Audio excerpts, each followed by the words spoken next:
Jay here, Stretford Paddock. This is Paddock Live, and joining me is the housewives' favourite, Mr. Alex Bagley. How are we doing? I'm good, mate. I've not heard that in a long time. Does no one else call you that? No, just you.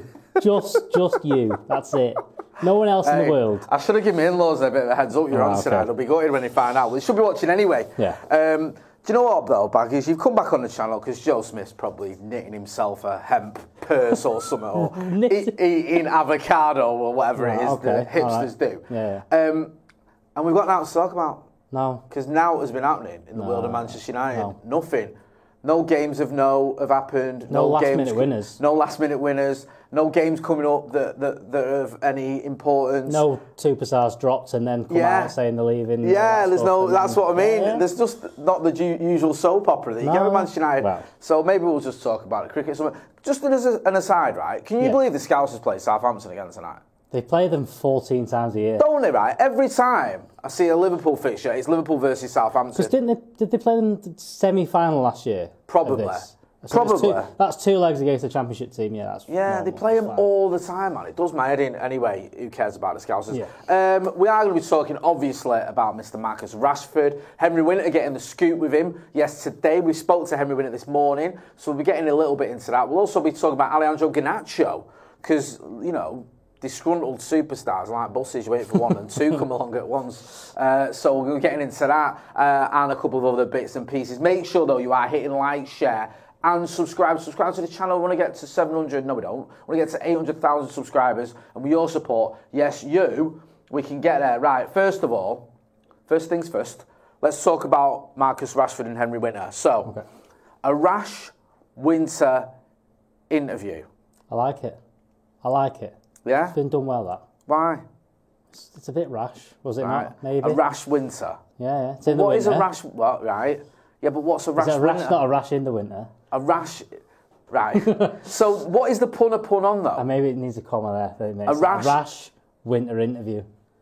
Right, but you don't get rash winters, do you? No, but it's a rash interview done in the winter. And by winter. Right, I get it's by winter. Everyone stop saying by winter. I interviewed him myself this morning. Right, I get that Henry Winter did the interview. And I get that Marcus Rashford is the person that he interviewed. And it's in the winter. But I just don't, so I give up. You win. All it's great. Right, you read it out. Go on.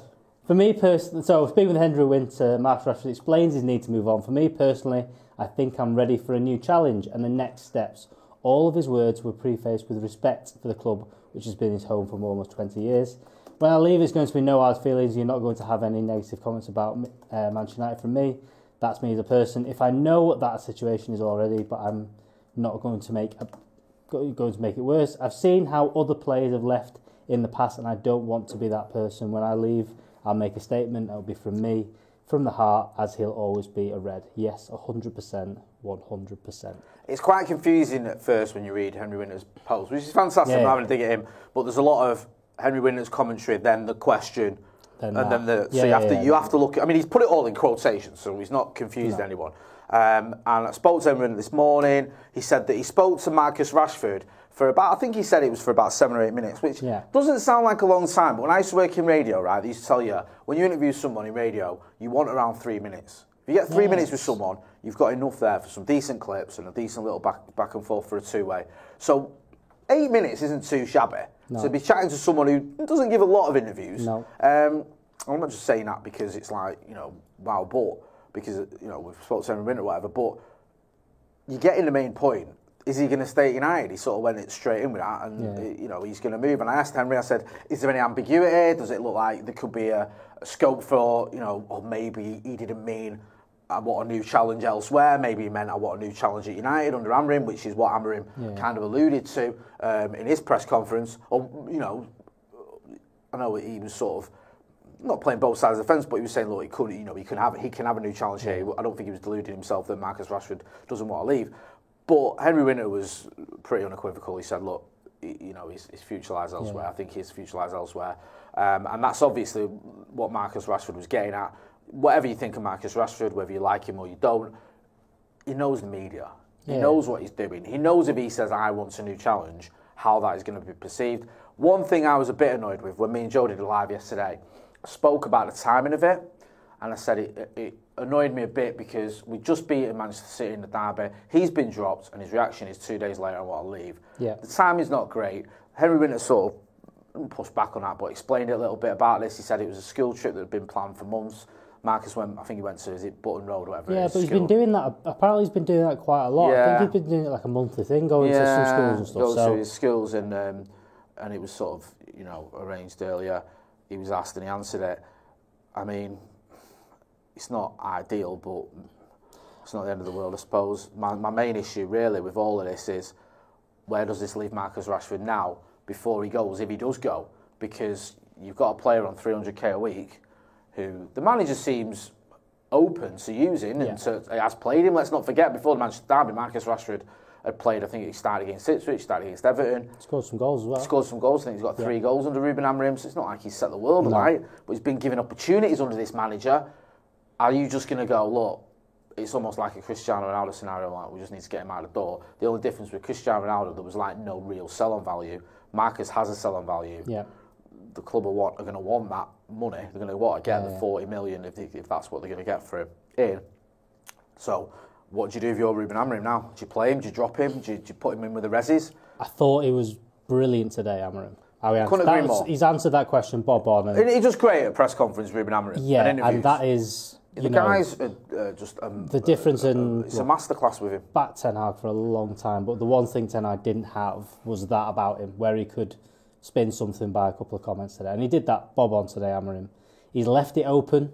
So I think, look, Marcus Rashford, I think, will play games because we're not in the position where we've got enough players to be able to drop him completely, I don't think. I think we're going to need to do it. You might have said it before the derby, but you lose Mason Mount and then you look at that squad and it's thin in the forward areas. So I think you need Marcus Rashford in and around with how many games we've got over Christmas.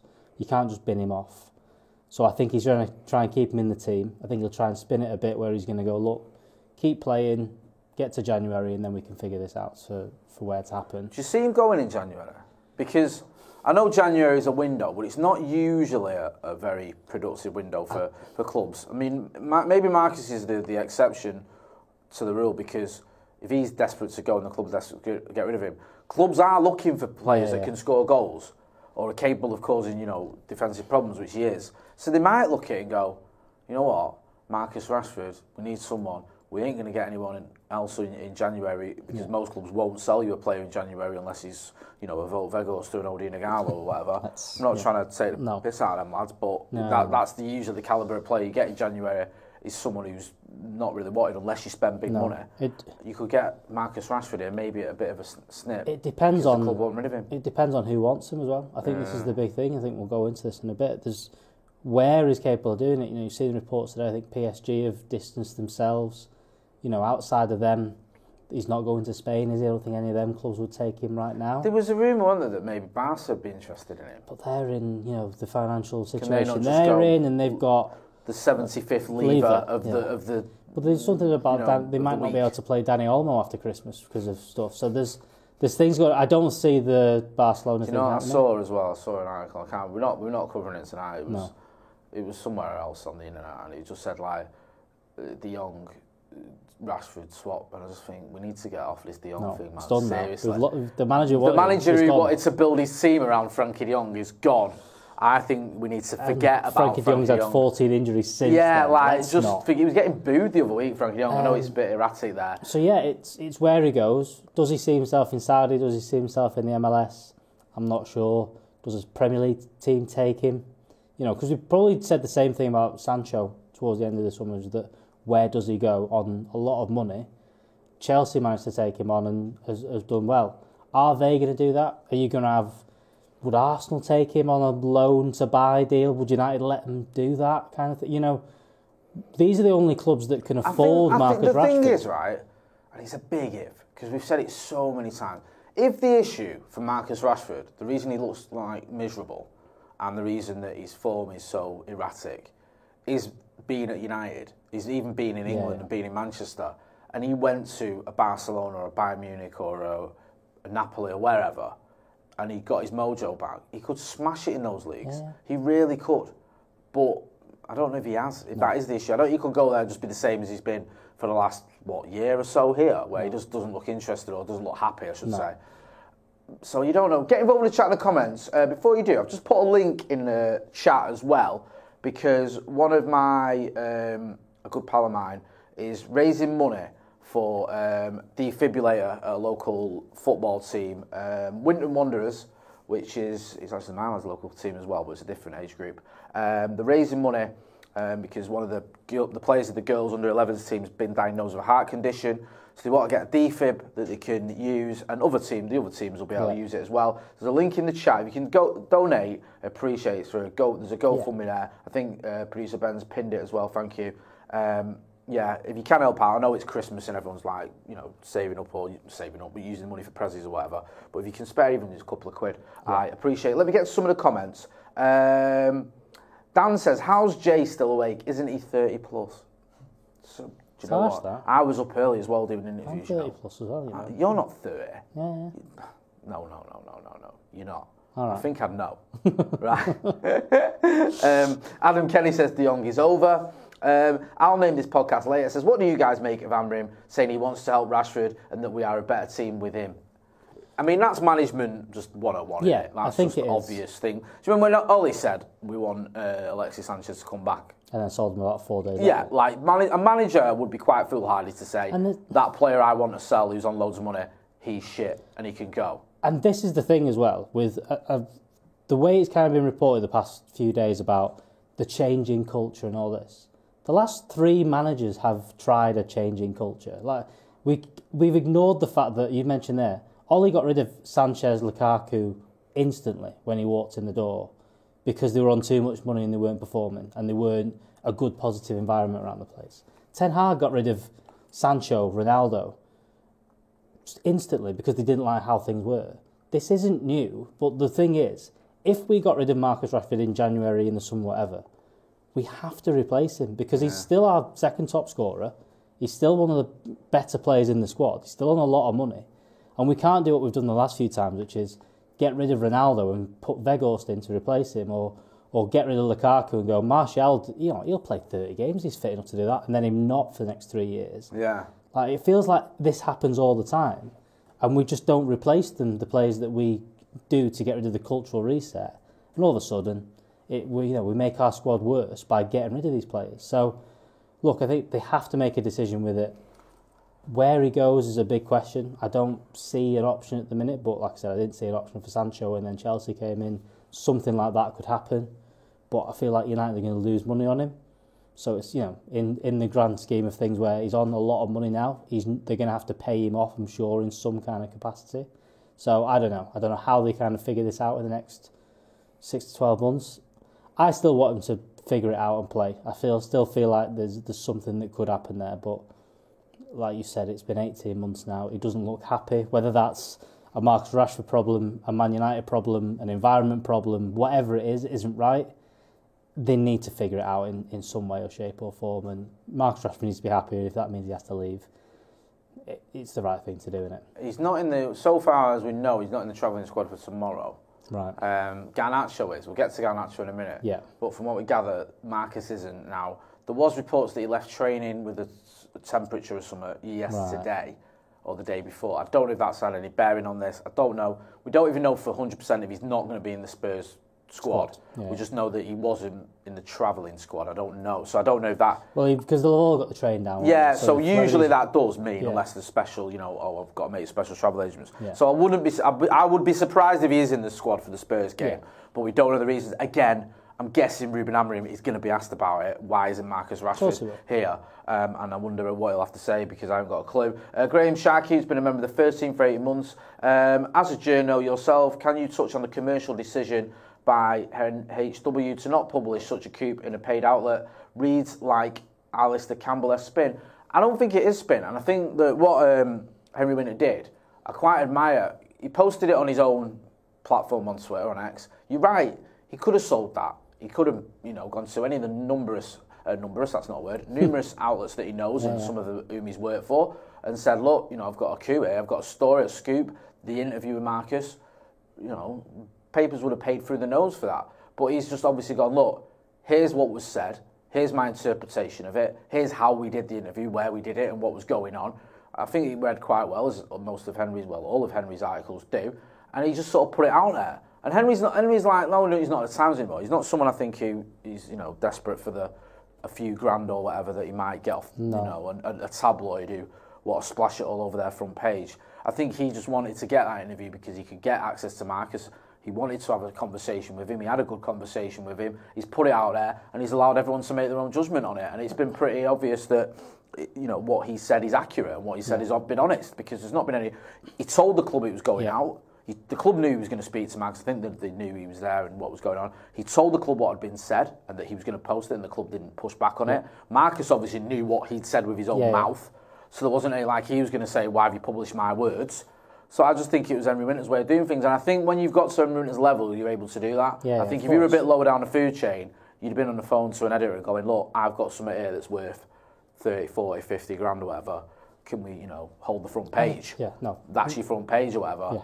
Henry Winter's not, he doesn't need to do that, and I quite like the way he did it, and being brutally honest. And when I read it, I thought he read it quite well. The main question I had to him this morning was more about how he interpreted Marcus's words, how he thought Marcus was, because I can read it in black and white. That doesn't, you know, necessarily tell me what Henry Winter felt, even though he did put a little bit of that in the piece. I was like, is there any ambiguity here? No. How would you assess his mood? And he said his mood was fine. This wasn't seem like someone who was just like going. It was like someone who'd obviously made that decision and was happy to chat about it. So it was a really interesting chat with Henry, and it was a really interesting way he did it. It's quite rare, isn't it? Someone to post what was essentially a news story, not in a newspaper or on an outlet. Or even, I think he's got a paid thing himself. He could have just put it behind there. Just put it on Twitter. But just go here. Look, I think Henry Winter's been fair with him. I think he's done a lot of big interviews with Rashford over the years. I think he's done stuff around the Euros when he got injured. He's done the last. Euros, he's not spoken to him for a little while. But I do, and when I spoke to him, we had Henry on the channel a few weeks ago, and he said he hadn't spoken to Marcus Rashford for, I think it's been a few years, but he said whenever he had, he seemed like a. He's always bloke. fair about him. He always, tells exactly what's kind of gone on with his injuries or whatever. And he's also, when I've heard him, he's been harsh on him. When he said that he's not been good.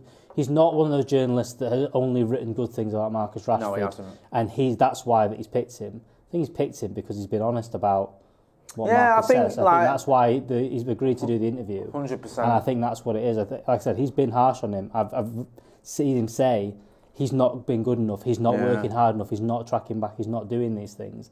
And I've also have him tell the story of he's played on a broken ankle, broken back, and all that kind of stuff, and explain why he wasn't playing too well. Post that Euros in 2021. So he's someone that's been honest about it. Like you said, he's said that he thinks he's going. I think United will have to make there'll be a decision that United have to make whether they can sell him, and they'll have to communicate with Amorim. But I think he's been fair with it. I don't think Amorim sounds like he's closed the door on it. Whether that's internally he has or not, we won't know for the next few weeks, to be honest. But I think it's up in the air. It's a weird, sad, and odd situation to be in. Jed's dead baby, who's been a member of the academy for 24 months, says he's a decent Premier League winger but not elite. He's Ashley Young without the work rate. He'd do well in France and Italy though. Jim Mack is obviously cracking some jokes. Says give Marcus a bumper pay rise and a new contract. Let's talk about then, because people are saying what club, what's all this revealed, what's going to go on with his next club, and I think we've got something on that here. Right, Marcus haven't got a glue, mate. Postecoglou. Yeah. It's all right, that. Yeah? What do you reckon? I like it. You like it? He wrote it, so he likes it. Yeah, haven't got a glue, mate. Right. Yeah. I hadn't heard that from Postecoglou before. No? So it's new? It's new in my head anyway. Okay. Yeah, all right. We'll accept it. Yeah. Baggers is fighting your corner today. Yeah. Santa Notch says good pun, to be honest. A full name Huggy says almost a good pun. Rain says sell him to Arsenal. Right, go on, read us through this. As for his thoughts on Rashford's comment, Postecoglou replied, I have no interest, I don't care. No interest, he's a Man United player. Asked if that was a no. I said, that's not on my radar. You can ask me about Marcus, but you can ask me about every single Premier League footballer, and I'll say the same thing. I do hate when they ask Premier League managers about a random footballer who plays for. Would you want to sign them? Yeah. Because that's the answer from every Premier League You manager. can't. It's very rare. In fact, I don't even think have I ever heard a manager, say, we want him, we're going to get him, about another Premier League player. I can't think when of it's one. been done. Yeah. You've had the odd manager like, I think, Was it Mourinho Klopp said with about Casado, where it was like, Yeah, it was almost pretty done. much done. But I think But even then he was, signed, yeah, like, I think even then he was like, Mourinho mentioned Mkhitaryan, didn't he, before he Yeah. got signed and stuff. But it doesn't I happen a think lot. you go back to, was it Mancini and Sami Nasri? I can't remember. I might be misremembering. But it has to be completely done. And Yeah, not a rumour. it's- He's not yeah. going to go, yeah, I'll take him. Yeah, it Like, does. It's. I get it. I kind of get it with the journalist asking that because, look, Marcus Rashford is up for sale. Spurs are a team in the Premier League. Would you have Marcus Rashford? I get the reason you're going down it, but it is a bit of a daft question. Yeah, he's not going to answer it. I understand that you might. Well, those two things can't be, a contradictory or whatever. But you feel like, okay, it's a big story. We'll ask him about it. You know the answer you're going to get. I think we've got some odds, haven't we? We've got some odds. I know you're not putting it on the screen. Where are they? So this is about where he's going to go next. So if you believe the bookies, that we're just sort of looking at the latest odds that are out there. So PSG, 11-4. So that's, I think they're favourites at the minute. Yeah. Yeah. Any Saudi Pro League club, 11-2. So if you were to look at it, like 11-4, that's probably what? That's probably the same odds you get on United making the Europa League. Yeah. Yeah, around that, yeah? 11-2, any Saudi Pro club is probably the same odds you get on Tottenham winning it. Tottenham, yeah. Tottenham winning the Europa League. Arsenal, 9-1. So that's probably the same odds you'd have got tonight on Crystal Palace beating Arsenal. Yeah. Something like that. Maybe Southampton. No. 13 probably. Yeah, maybe Brentford against Newcastle. Brentford Newcastle was around 9 as it was. So maybe Brentford's beat Newcastle would have been 9-1. So that, if you're thinking about how likely it is, think of that. So that's 9-1. Any MLS club 10-1. Maybe that would have been Palace, Arsenal. Yeah, maybe. Yeah, 10-1 for Palace to win. Chelsea 12-1. That's probably what you would have got for Southampton to draw with Liverpool. I think would have got 12-1. And 14 for Barcelona. That's Southampton winning. Maybe. Yeah, maybe it's a bit low, but somewhere around them odds. So none of them are hugely likely. PSG's the most likely one there. And the bookies usually get it right, but the thing is they've not gone for it there. No. There isn't an evens or a 2-1. There usually is. There's usually one where you go. That makes sense. That'll happen. Because the funny thing with betting on where a player can go to his next club is people can know. Yeah. Sometimes, like, who got in trouble? Was it Trippier? Kieran Trippier, because he put in his group chat, didn't he? Looks like I'm going, and people started throwing money on it. Listen, we had a little tickle on Ronaldo got to United off our mutual friend who likes to sew things on, sew his badges on. So we knew hear that was something, good. yeah. So you hear things, but at the moment, what we can gather from that is no one knows. PSG, the obvious ones, because they've been in for him before. They were linked with him quite heavily a few years ago when Thomas Tuchel's manager. Even after that, they've got money. Would they go for Marcus Rashford? I'm not sure. Saudi Pro League club, they could certainly afford him. Will he go to Saudi at the age of 27? Henry Winter spoke about that today. Probably not. 27 years old, wants to get back in the England team. He ain't going to get in the England team. He's playing in Saudi. Doesn't matter. No matter how well you could score 10 goals a game, you're playing in the league that's not even in the top 50 leagues in the world, or not in the top 20 anyway. It ain't happening. Arsenal, will United, would they let him go to Arsenal? I think Arsenal would take him. Yeah. Because I think that... On that money, though? I don't know. On those wages? They took Sterling from decent money, or I don't know whether it'd be I similar think to that Sterling, was very much... reduced fee kind of thing. And also, I think Chelsea just wanted rid of him, didn't they? And this is where I think Maresca said he had no intention. And this is where I don't know where Rashford fits in the squad in terms of, is Amorim saying, I just want him out the door, I don't want him here? Yeah. Because that opens up a few things, because I think United will probably deal more with that, where they'll do a reduced fee, or we'll pay half his wages still, we just need him gone for the next 6 months if you'll agree to buy him in the summer or something.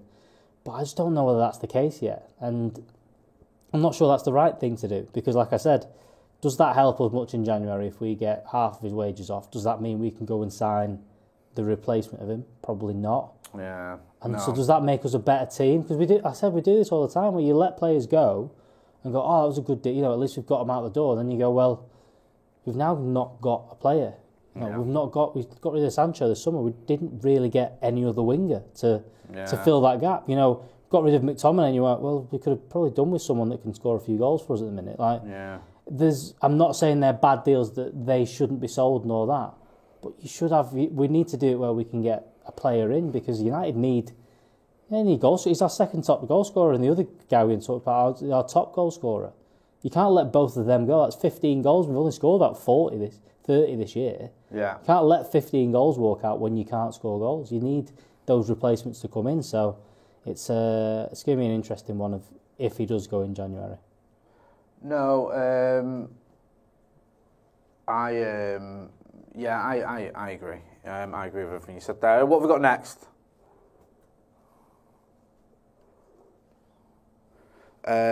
Never gonna see a better goal. Yeah, okay. I like that. Yeah, never gonna see a better goal. We need Ethan here, don't we? Because that seems like a joy. Never gonna see a better goal. Yeah? That's better than I thought you were going to do, Celeste. It's much better than I thought you were going to do. I feel like that sounds Geordie, doesn't it? You know what I mean? Go on, I'll let you read it out. Alejandro Garnacho is the winner of the Puskas Awards. The Man United winger has been recognised for the stunning acrobatic bicycle kick that netted against Everton in 2023 November. It was an effort that won our goal of the season in 2023-24. As Gudmundsson Park Stunner was also named the Premier League's finest of the last campaign.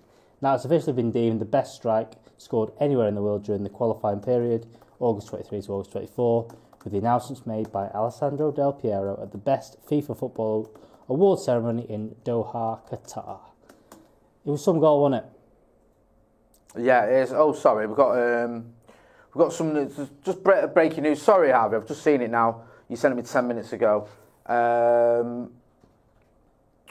I think this is the embargo bit of the press conference. Probably because it'll be 10 o'clock, half 10. Yeah, and it says here, Ruben Amorim on Marcus Rashford's interview. Thank you, Ben. Thank you, I've just got your message.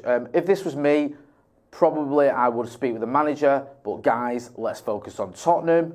And then he's spoken about Mason Mount getting injured. He's really sad in the dressing room. He was really, really sad, so we need to help him. When the player is in this moment with a lot of injuries, with this schedule, and we have to maintain the load, and we have to travel, and with the travelling, you cannot train. It's really hard for them. So I know people are fed up and keep going about Marcus Rashford, but quite interesting there. That's probably...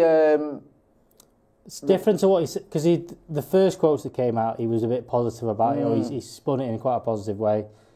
I'd need to see him how he said that a little bit, but at the same time, for him to say he didn't come to speak to me, essentially, is a little bit poor, I think. Yeah, if that's me, I would have spoke to the manager. Yeah. But guys, let's focus on Tottenham. So he's, not having a dig there, being honest. And again, I like the way he carries himself in press conferences. I do think and he's got a point.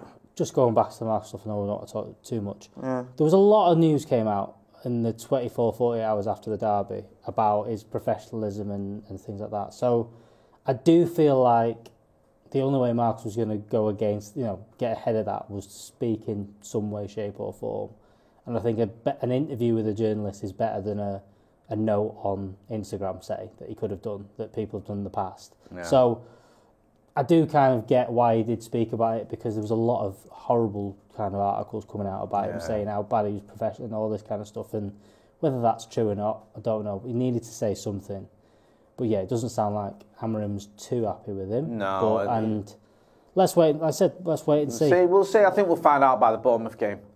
Yeah. Bournemouth this weekend. Well, if he's not in the squad for that, and he's not injured, then... And especially when you've got, I said, no Mason Mount as well, so you've lost another one of the forwards. I'd say that at that point you go, something's going down there. Amajit Sidhu said, a rash decision in Winterview. Maybe. No, maybe. All right, sorry, I tried Amajit, but... I think the other one was just as good. Just as good, yeah, or as bad, depending on your perspective. Right, let's have a look at the next one. We can't let him go. Let him go. Yeah. Yeah, that's solid. I feel like this is a proper, Trying to think of how it's a bit of a Mikel Silvestre. Yeah. Yeah? It's pretty solid. Yeah. It's decent, it's okay. Yeah? Silvestre, solid. Is that what you went I don't know, what do you That's think? an odd comparison. Well, who would you say? If you had to compare it to these puns tonight to a United player, who would you compare him to? Nicky Butt. Nicky Butt, behave yourself. Solid. Wash your mouth out. Solid. Nicky Butt was a legend. You're not anywhere Him near in his Nicky statue Butt. next to Phil Neville. Don't get me started on it. I'll tell you what, my season ticket will be getting deleted quicker than Class of 92 statue. Nicky Butt there. Yeah, why don't we just give it to... Put Robbie Savage in as well. Stick Why Alexander not? Butler in there, and yeah, Robbie Savage, you know what I mean? Like, you know, what is going on? Yeah, go on, Baggers, I'll let you read Yeah, he's that. placed on top of the club's transfer list after being left out of the squad. As reported by Spanish news outlet Fichajes. I've been practicing my Spanish, so I think that's right. Garnacho has become La Liga giant Atletico Madrid's top transfer target. It has been suggested that Atletico boss Diego Simeone admires Garnacho and believes he could be the key to strengthening his team's attack. In addition, Garnacho could be the perfect replacement for Griezmann, who reportedly could leave at the end of the season. How he's still going, but he's still playing quality Griezmann. So far in the 24-25 season, Garnacho made 8 goals and 4 assists in 24 appearances across all competitions. He's top goal scorer for United. I think that makes us by 1, I think, over Rasmus and Marcus. Right, all right, fair enough. If that's right. Do you reckon this could happen? Him going back to Atletico? He started at Atletico, didn't he? Yeah. Yeah. I don't look. I think Does he say that yet? I think he doesn't want. I think Spain makes sense for him. Yeah. I think he's one of those that probably on his head he was going to go to Real Madrid. I think he's kind of that kind of player that backs himself, which I think, look, you know, he's starting football. He has every right to do that. He was quality, came in and scored some big goals, some great goals for United in his first season. And Atletico usually get some good deals with this kind of stuff, so I think they will always sniff around if they think there's going to be something happen with that. I don't see him going to Real Madrid. I think with the amount of players they've got in their forward positions and younger players as well, you know, Mbappe's not old, Vinicius is not old, Rodrigo, they've still got that Arda Güler to come through as well, so they've got enough quality up there. I don't think they'd go for him, but I could see Atletico doing it. You know, they got Julian Alvarez from City this year for, it was 90 million quid, but to be honest, look, he was a World Cup winner that's been scoring 20 goals a season for the last few years. Yeah. He was a good signing. I think if they see value in it, I think Simeone would have him straight away. And like I said, they're probably going to lose Griezmann because what is he, 33, 34 now? He's starting to get on a bit. I don't not see it, but again, it would be a shame. And look, I don't think he's had the best of season, Garnacho. But I do think he's just been overplayed, and we've been relying on children to do things all the time. You know, he needed to be rotated in and out of the team still, you know, playing now and again. He's a quality footballer, but he should be playing every second game and coming on as an impact sub.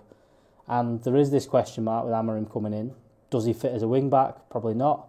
Does he fit as one of the 10s? Again, probably, you know, there's a question mark over that.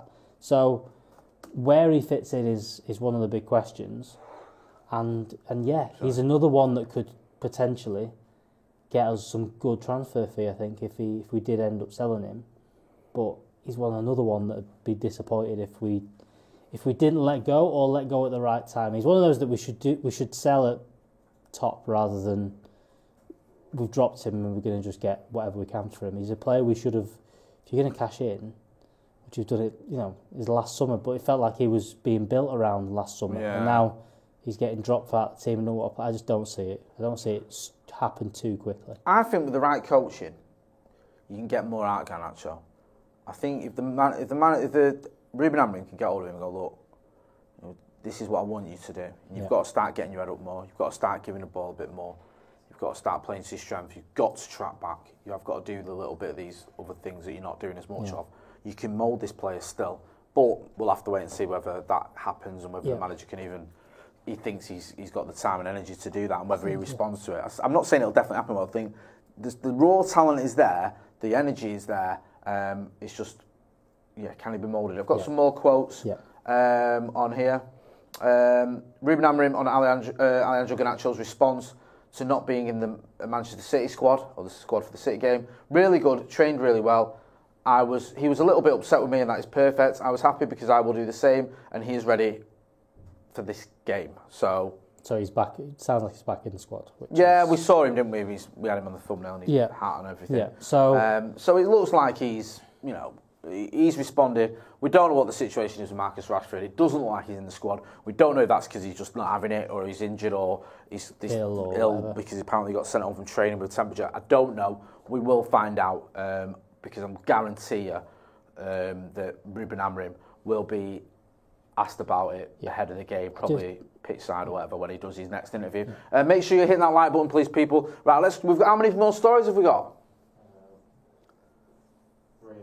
3. 3 stories. Right, let's do speed dating with these. Let's just power through them. Right, go on. Men decide on a new left back. Nuno Mendes. Men decide on a new left back. Men. Maybe could have spelled that one a little bit better. It's supposed to be Mendes. Oh, Mendes side. Yeah, because you've put it's men decide. Yeah. So it's like men have decided. Yeah. So what we're saying for that as a pun? 3 out of 10. Wow, that's no. 3 out of 10. Don't ever say that if your better half asks you what you think of my new haircut. No. Then you're sleeping in the shed, son. Okay. Manchester United. Sorry, baggers. I'm just going to power through this. Yeah. United keeping tabs on PSG left back Nuno Mendes, according to Sky in Germany. We've had this a few times. We've been linked with several options, including there you go, Theo Hernandez and Alphonso Davies. Was he? Maybe. Was he not at Sporting? Yes, I think he was. And a wing back and plays. Yeah. Did he play under Amorim? I'm not sure. I'm not sure. Let's have a little butchers up. He might have done. How old is he, Nuno Mendes? He's only not the oldest, but again, 22. 22. So I think he did. He must have played under Amorim, I believe. Well, he was there until 2022. So yeah, he did do that, didn't he? There you go. So that makes sense. It's one of them. That's the thing. When a new manager comes in, it's every player that's played for him or ex-player and stuff like that. Yeah, I think it's one of them. It sounds like a good signing. Keep hearing this. I've heard this. No, sorry. It says it there. We didn't even read.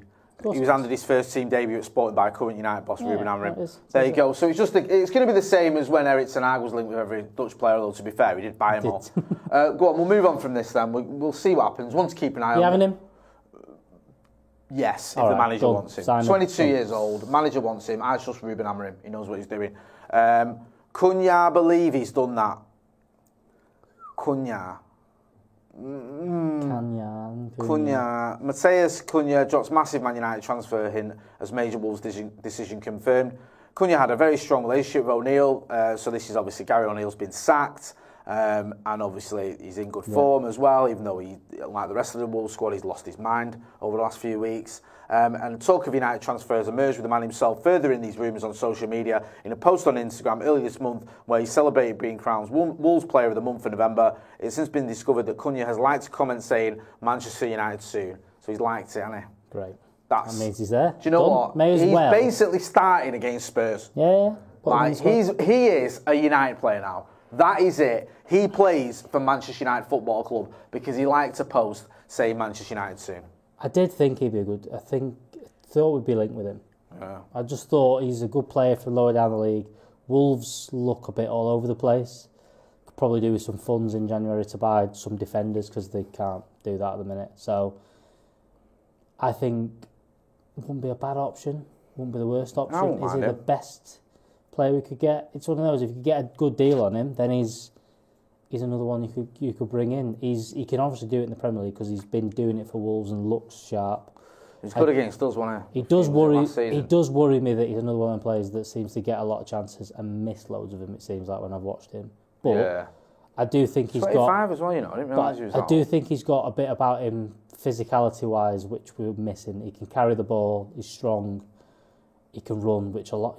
I know it sounds daft, but so many of our players can't do those things. They just can't run with the ball. They're not strong enough to do it, and he could do it. Playing in one of those kind of inside forward, one of those 10 roles. I like it. Whether it happens or not is another thing. Yeah, let me know in the chat in the comments. Do you like Cunha? Would you have him? 20 Legend says, I like this Tyler Dibbling kid. Sorry, been linked with him quite a lot. Ross Murphy says, I like Cunha. He looks a good player. I think that's pretty accurate. Any more for any more? One more. Come on, gang. Some more time to decide. That's a proper 4:45 on a Friday pun, now, isn't it? Yeah. Hey, do you know what I mean? The weekend's almost here. But one more story. I don't know. What's the story? Just fucking shit. Yeah. Honestly, some more time. That's fucking put anything. No one cares. We'll get a new stadium. That's it. Yeah, that's what that says. That's what it says. We can definitely get a new stadium, and he's going to build it. We'll find out in summer 25. Yeah, 2025. Are we getting a new stadium, Baggers? Yes. I don't see us not get. I don't see us redeveloping Old Trafford. It just doesn't make sense. You've still got a train line. It's never going to move. If you have to do it, you'd have to move Old Trafford that way a little bit. Yeah. You can't do what Madrid have done, just build round it. Yeah. It's impossible to do, and I think he's going to figure out a way of getting some money for it. He wants a new stadium, doesn't he? He's not going to live forever, right? He's going to, the man who redevelops Old Trafford isn't a thing, isn't an epitaph. It's not like, oh, that's your legacy. I did what every owner's done at United, or the Glazers have been doing at United, just painting it. And I also think he wants to be the guy that built the new stadium. The decisions he's made so far, he's been, I don't really care about anyone else, we're getting it done. Yeah. And I think for as much as people go, because I've said it as well, the one thing I don't want it to be is the something arena, sponsored by the Ineos Arena. I don't think he cares. I think he's just going to go for it. I think if that's how he finds he can get the £1 billion to do it by selling a 100-year contract on sponsorship, I think he just goes out and does it. And I think that he might do a workaround and call it the Ineos Stadium campus or whatever, and then say that's Old Trafford on there or whatever. Yeah. I think he'll just do it, and I think we'll go for a new stadium. And I think, to be honest, I think it's the right decision because I don't know. I think it's the right decision. Get a new stadium, put 100,000 seats in it, less than 66 quid hopefully per game. But yeah, let's wait and see. John Neal in the chat says naming rights will be sold for sure. I agree. Yeah. Thank you, John. Thank you, Baggers.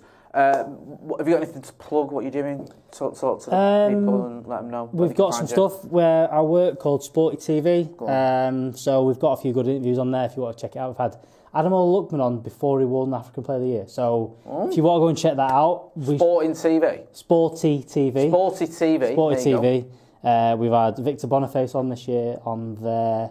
We get loads of La Liga players on. Hopefully we get some other players that have been linked with United recently in the African space. I think it's going to probably come up soon. So make sure you check it out. Is that it? It is, but if you check out the YouTube, there's a YouTube channel as well. So we'll Hang on a minute. Come on.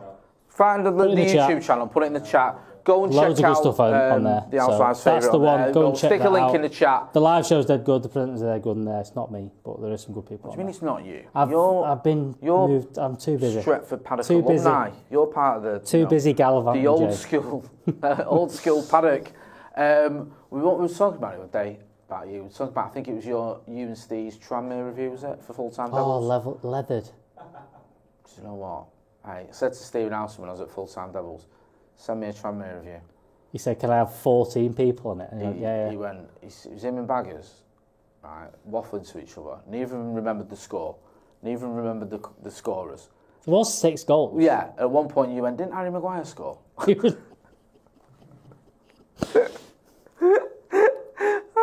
We just decided because no one. It was the worst because it was one of them games when I was like, no one cared. 1-6-0, and I don't know if I can use this. We did use it eventually. Yeah, of course we did. And it wasn't even the worst review we've had. Anyway, thanks to Alex Bagley. Go and check out Sporty TV's link in the description. Don't forget as well that GoFundMe page. You can help buy a defibrillator. Absolutely. For Winton Wanderers under 11s girls team, just to make sure that they're looked after. Then go and check that out. There's a link there. Don't forget as well to check out the Henry Winter interview we did with him this morning, plus all the other good stuff. There's a video with Joe Smith talking about Ineos and what they've been doing so far. A year of Ineos. Has it been a success or a failure? Go and check that out. Don't forget to hit like, share and subscribe. I'm back in the morning with the news. That's been Baggers. I'm Jay. This has been Paddock Live. Thanks for watching.